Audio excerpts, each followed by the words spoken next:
Yo na ya mo yo onu ne lo bulero me voi kwa ya me mere no ko avare ya ba kasona wenu go ogworo ya re ko imre mu no ko lo tori o ogworo ya re ko imre mu no ko lo tori ogworo ya re ko imre mu no ko lo tori ogworo ya re ko imre mu no ko lo tori ogworo ya re ko imre mu no ko lo tori ogworo ya re ko imre mu no ko lo tori ogworo ya re ko imre mu no ko lo tori orori na ku mi tele owu nuri ego ta e ubie loju ra ta na o to ra po eva ogworo ya re ko imre mu no ko lo tori ehuwe wejuwe ya o e ọwẹ pàbí sí o wejuwe ya o wejuwe ya yóò pọ̀ iná ẹ̀ máa yọ jọ́ bọ̀rọ̀ òkè wejuwe ya wejuwe ya ọ̀wẹ́ gbàrọ̀ kọ́ ya mẹ́ wejuwe ya wejuwe ya ọdún ní lóko mẹ́jọ sí nàìjà tó kọ́ ya mẹ́ mẹ́rin nọ́kùnrin àbáyé rẹ̀ ọ̀yà bá ti wà náà. wejuwe ya ayo wejuwe ya yani mo wejuwe ya go ebere yo ma me mo wejuwe ya robo mele juwe ya o wejuwe ya Nigeria juwe ya o wejuwe ya yani mo kino wejuwe ya o rodi na ko me are uge wejuwe ya ero memre mo po epo wejuwe ya ero memre mo po epo agbo wejuwe ya wo bo ero me sani te o wejuwe ya rama baile wejuwe ya wo woro pina ko de ni na ko ri o wejuwe ya ayin de gbogbo aye mre ba kele wejuwe ya isa ye gbe yo ta e o wejuwe ya me la yo ero memre yo ero memre mo wejuwe ya ero memre yo wejuwe ya wo bo aye gbe wa kele wejuwe ya me la yo ero memre yo ma wejuwe ya see is living you me se yo ta ayo wejuwe ya robo ma wejuwe ya Nigeria wejuwe ya ọ̀rọ̀ ni na ko mi teri o wejuwe ya ubunu gbiri e wo ta e wejuwe ya ade ubi oju la tana wejuwe ya o to ra ko e ba ma wejuwe ya we de ti na ko wejuwe ya asa go bi na ko na wejuwe ya yesi madam tuzo wejuwe ya you know but we de ti wejuwe ya iri e wo no ko ya meri o wejuwe ya ne ne bo yani na wejuwe ya Nigeria wejuwe ya ayo wejuwe ya wo mari ko la ko ri bo ka ye ti o wejuwe ya wo de ri ero mle wejuwe ya wo ji wo ro no ko we wejuwe ya we gba si o wejuwe ya ri to amoro yo yi wunu re o wejuwe ya ade amona o wejuwe ya wejuwe ya mi te ko do ri queen o mi na ko wejuwe ya ade uri ni o boyo wejuwe ya ugera yo ra gbogbo re o wejuwe ya we gba si o robo me ni ya wejuwe ya wejuwe ya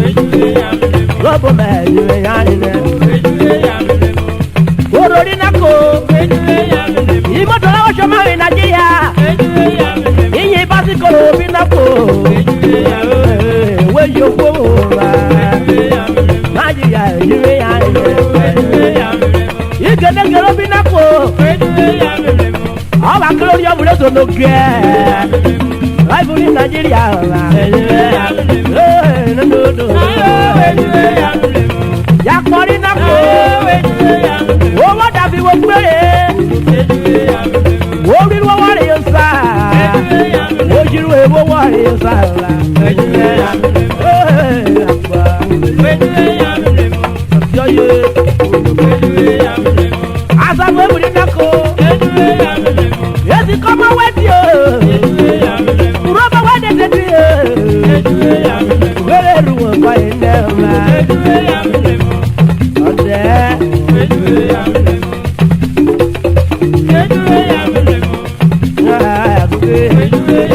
Agbára rẹ̀ ti kọ́ mọ́ wẹ́ẹ̀dì náà. Ìwọ ọ̀pọ̀ kẹta. Anẹ́jọ yomi rí. Lóyìnbó ló wíjà sí ni o.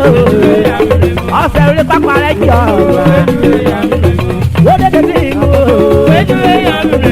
Lé pápá rẹ̀ jọ. Lóyìnbó náà ti sẹ́ràn yóò máa gbé. Ọ̀nà mi karùn-ún ewu ọ̀ka yóò máa. Wọ́n dédé sí ìlú. Òwe ayò kọ́ ìgbẹ́ máa. Wọ́n lè lẹ́yìn tí náà kó. Kébùkébù parí. Owó ra wọ́pọ̀ náà mi náà kó. Ó jẹ jẹ mẹ́rẹ̀ ọ̀ma. Ọ̀pẹ̀ parí sí ọ̀ma.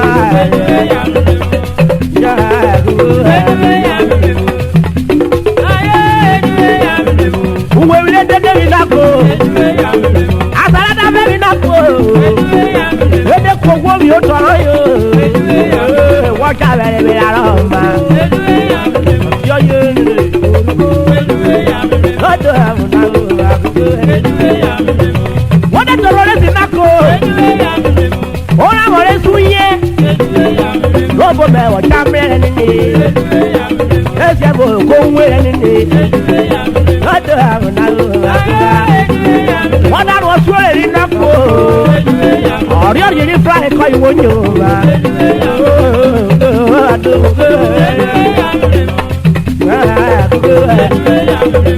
Bí wọ́n tọrọ ní náà kó. Uroborobo yìí dé dúró. Wọ́n bọ̀rọ̀ yìí dé dúró wá. Bùbọ́ bẹ́ẹ̀ bí kwaya mọ́ ọ̀ma. Uroboro kpọ́kọ́ ní emuru náà. Lọ́dọ̀ òwe nàgbọ́. Urobori náà kú o. Ọ̀fẹ́ ní urobori Nàìjíríà ọ̀la. Yẹ kó máa rúwé wò ma. Ọjọ́ yọ nílé. Ọ̀dẹ ṣíbi George. Ìwádìí rẹ̀ mwẹ́lẹ̀. Àbáríwó fẹ́ pọ̀tò nínàkó. Ọyọ́ kọjá ní ìdè dàmárè. Òwe mi láyà máa jẹ́ rẹ̀. Oyè olùkọ́wọ́ George mwẹ́lẹ̀. Oyè olùkọ́wọ́ báyìí wẹ́fẹ́ mọ́.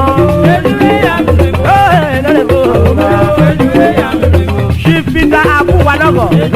Ọyọ́ ti dàgbà arúgbókò oríwó rògbò nínú àpò èyí. Oyè olùkọ́wọ́ ṣífìdá àbúwà náà. Oyè olùkọ́wọ́ yẹ kẹ́ yàrá owó ìdẹ́mọ̀ wéjì. Ògbókòwò rògbò rẹ̀ kùrí náà pé èyí. Oyè olùkọ́wọ́ àpò èyí rẹ̀ páyó. Bíkẹ́sẹ̀ tó dáwọ́ àwọn akọ́ wọ́ bò. Lẹ́dá ti kèrò dáwọ́ akọ́ wọ́ bò. Èrè kan tó kí a parẹ́. Wọ́n á fi gbẹ́gbọ́ ọ̀gá lẹ́bùn wé mọ́ra kiri.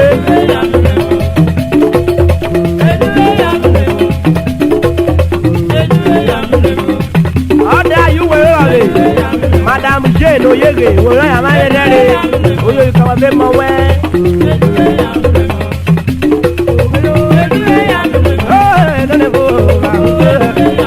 Lọ́bọ̀ bẹ̀ ṣe lè yára. Ayúwò rọ̀lẹ̀. Madam Jane Erijiwo. Ọ̀kídé yẹn kì í ká bàbá di ewu àfẹ́wọ̀ àfáyé náà. Ọ̀pẹ̀pẹ̀ àdúgbò wa. Oke lórí ọ̀fẹ́ mọ́rọ̀ yìí. Oyè kẹwọ́ Jane Erijiwo. Oyè kọ́ agbóyè bí o. Ṣìbìdè nínà. Oyè kọ́ bàbá.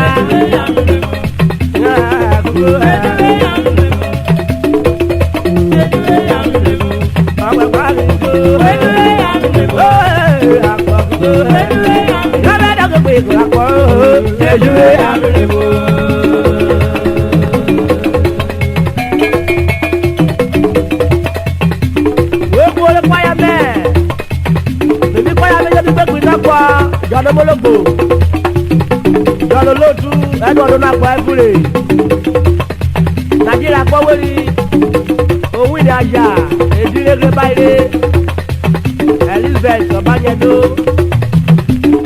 Margaret ose gbẹgbọrẹ Margaret ọdọ ọsẹ wẹ fọwọ wà nánánánà oye kiri oye gbó kan sọ mẹ́ oye drama mẹ́ ẹ̀dá náà bẹ̀ fi mọ́tò mẹ́bẹ̀ sí ní òní náà kórè ọ̀gbẹ́ni bẹ̀ ọ̀dà bàbò oye olùkọ́ wẹ̀ fẹ́ ní sọ oye kiri. Gbé òkúgbé òkúgbé ọ̀dọ́dọ́ àwọn.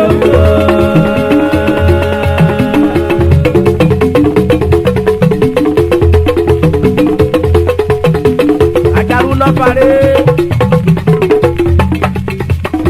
òròyìn náà kò yóò máa mẹ́ òjé lẹ́nu gbogbo mẹ́rọ̀dọ̀ lónílò yẹrẹ gbogbo mẹ́rọ̀dọ̀ àdàlọ́bọ̀ mẹ́rin mi dẹ́jà ọ̀rá pọ̀ bébé mẹ́rin ò ní mẹ́ gbogbo mẹ́rọ̀dọ̀ lórí tí ó mẹ́ gbogbo mẹ́rọ̀dọ̀ àdàlọ́bọ̀ mẹ́rin mi dẹ́jà ọ̀rá pọ̀ bébé mẹ́rin.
Subscribe to our YouTube channel for more URHOBO songs updates.